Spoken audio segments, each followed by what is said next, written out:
ETF index mutual funds నేర్చుకుని stock మార్కెట్లో రాణించాలనుకుంటున్నారా? వెంటనే ఈ నెంబర్కి కాల్ చేయండి.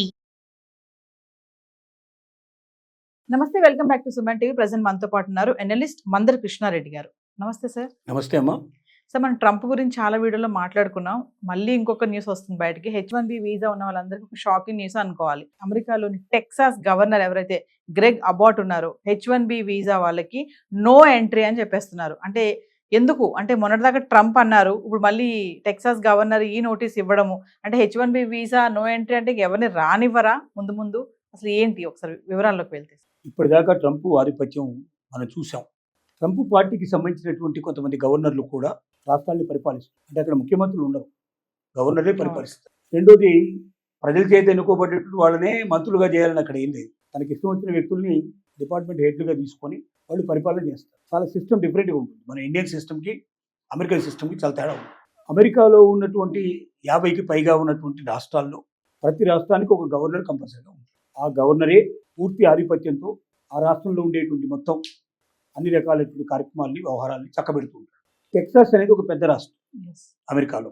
ఈ టెక్సాస్ రాష్ట్రంలో ట్రంప్ని అనుసరిస్తూ టెక్సాస్ గవర్నర్ ఏం డిసైడ్ చేశారంటే, ఫస్ట్ టైం ఇప్పటిదాకా రాష్ట్ర గవర్నర్లు ఎవరు కూడా H1B వీసా మీద ఏ రకమైన ఉత్తర్వులు జారీ చేయలేదు. మొదటిసారిగా ఈ H1B వీసాదారులు ఎవరైతే ఉన్నారో వీళ్ళ వల్ల అమెరికాలో, ముఖ్యంగా మా టెక్సాస్లో ఉండేటువంటి లోకల్ సిటిజన్స్ ఎవరైతే ఉన్నారో వీళ్లకు సరైనటువంటి ఉద్యోగాలు రావడం లేదు. ఈ అవకాశాలన్నీ కూడా H1B వీసా మీద వచ్చినటువంటి విదేశస్తులు ఎగరేసుకుపోతున్నారు. కాబట్టి మాకు చిన్న చిన్న ఉద్యోగాలు తప్ప భారీగా ఉండే ఉద్యోగాలు, మంచి ఉద్యోగాలు దొరకటం లేదు. సో మా పౌరులే సెకండ్ గ్రేడ్ పౌరులుగా మారిపోయే పరిస్థితి ఏర్పడింది. ఇలాంటి పరిస్థితి కంటిన్యూ కావడానికి వీల్లేదు.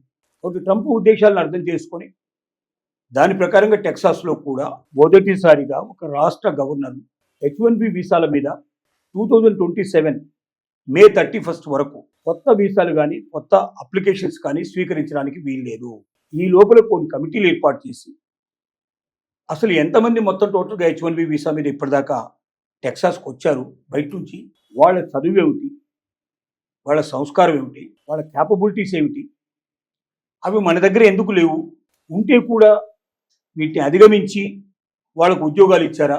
ఎందుకంటే అమెరికన్ పౌరులకు ఉద్యోగాలు ఇవ్వాలంటే డెఫినెట్గా ఎక్కువగా సాలరీస్ ఉంటాయి, పే చేయాల్సి వస్తుంది. సో ఎక్కువ సాలరీస్ని తప్పించుకోవడానికి, తక్కువ సాలరీస్తో సరిపుచ్చుకోవడానికి, టెక్సాస్ పౌరులకు అన్యాయం చేయడానికి ఎవరైనా ప్రయత్నం చేశారా?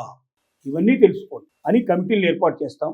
అప్పటిదాకా కొత్త అప్లికేషన్స్ ఏవి కూడా ప్రాసెస్ జరగవు అంటూ ఆయన జీవో జారీ చేశారు. అంటే సార్, ఇప్పుడు ఇది 2027 మే 31 వరకు వాయిదా అంటున్నారు. అంటే దీనివల్ల మన వాళ్ళు ఎవరెవరు ఇంపాక్ట్ అవుతారంటే అన్ని రకాల వాళ్ళు ఇంపాక్ట్ అయ్యే అవకాశం ఉంది. ఇక్కడ H1B వీసా మీద వెళ్ళేటువంటి వాళ్ళు చాలా మంది ఉన్నారు. టెక్సాస్ లాంటి చాలా పెద్ద రాష్ట్రం కాబట్టి చాలా ఎక్కువ సంఖ్యలో వెళ్తారు. దాంట్లో భారతీయులు చాలా ఎక్కువగా వెళ్ళే అవకాశాలు ఉన్నాయి. కాబట్టి తప్పనిసరిగా ఎఫెక్ట్ ఉంటుంది. ఈ ఒక టెక్సాస్తో ఆగేది ఇది. ట్రంప్కు అనుకూలంగా, ట్రంప్ పార్టీకి అనుకూలంగా ఉన్నటువంటి వాళ్ళు, ట్రంప్ పార్టీకి సంబంధించిన వాళ్ళే ఇంకా చాలా రాష్ట్రాల్లో గవర్నర్స్గా ఉన్నారు. ఒకసారి టెక్సాస్ ఈ నిర్ణయం తీసుకున్న తర్వాత మేమేం తక్కువ తిన్నాం, నెక్స్ట్ ఇంకొకరు మేము కూడా మా పౌరుల ముందర హీరోలు కావాలనే ఉద్దేశంతో వాళ్ళు కూడా ఇలాంటి జీవోలు జారీ చేసే అవకాశాలు ఉన్నాయి. ట్రంప్తోటి తలనొప్పి అనుకుని ఇప్పటిదాకా ఆలోచిస్తూ ఉంటే కొత్త తలనొప్పులు మళ్ళీ ప్రారంభమైనట్లు లెక్క. దీంతో పూర్తిగా ఒక రకంగా భారతీయులకు కానీ, విదేశాల నుంచి వచ్చేటువంటి వాళ్ళకి కానీ H1B వీసాలిక భవిష్యత్తులో దొరకవేమో అనేటువంటి ఒక భయం కలుగుతుంది. $1,00,000 సంబంధించినటువంటి వీసా ఏదైతే ఉందో అది మాత్రమే తీసుకోవాల్సిన పరిస్థితిగా భవిష్యత్తులో వస్తుందేమో అనేది అందరికీ కనబడుతున్నటువంటి వ్యవహారం. కంపెనీలు కానీ, వ్యక్తులు కానీ $1,00,000 చెల్లించి అమెరికాకు రావాల్సుకున్నట్టు వాళ్ళు వచ్చి ఉద్యోగాలు చేయాలి. అలా $1,00,000 చెల్లించినప్పుడు ఆ $1,00,000 తోటి ఇండియాలోనే ఏదైనా వ్యాపారం, బిజినెస్ పెద్ద ఎత్తున స్టార్టప్ కంపెనీలు మొదలుపెట్టినా ఇంతకన్నా ఎక్కువ సంపాదించే అవకాశం ఉంటుంది.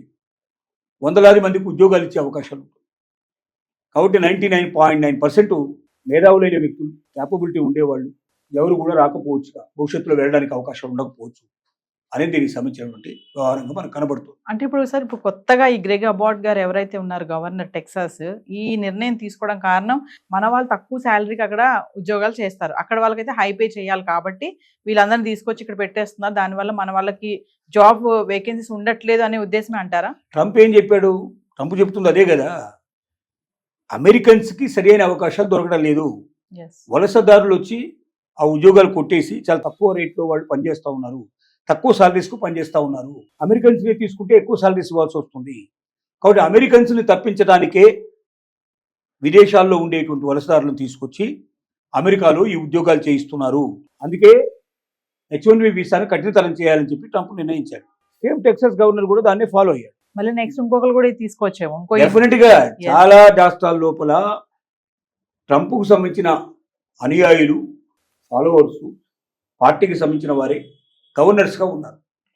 ఆయా రాష్ట్రాల్లో ప్రారంభిస్తే ఒక్కొక్క రాష్ట్రం అమలు చేసుకుంటూ పోయినట్టయితే చివరికి మిగిలేవి దానికి వ్యతిరేకమైనటువంటి రాష్ట్రాలు కొన్ని మాత్రం ఉన్నాయి. అందులో మాత్రం మిగులుతారు తప్ప మిగతా రాష్ట్రాలు మిగిలే అవకాశం కూడా లేకుండా పోవచ్చు అనేది ఒక భయం. Thank you.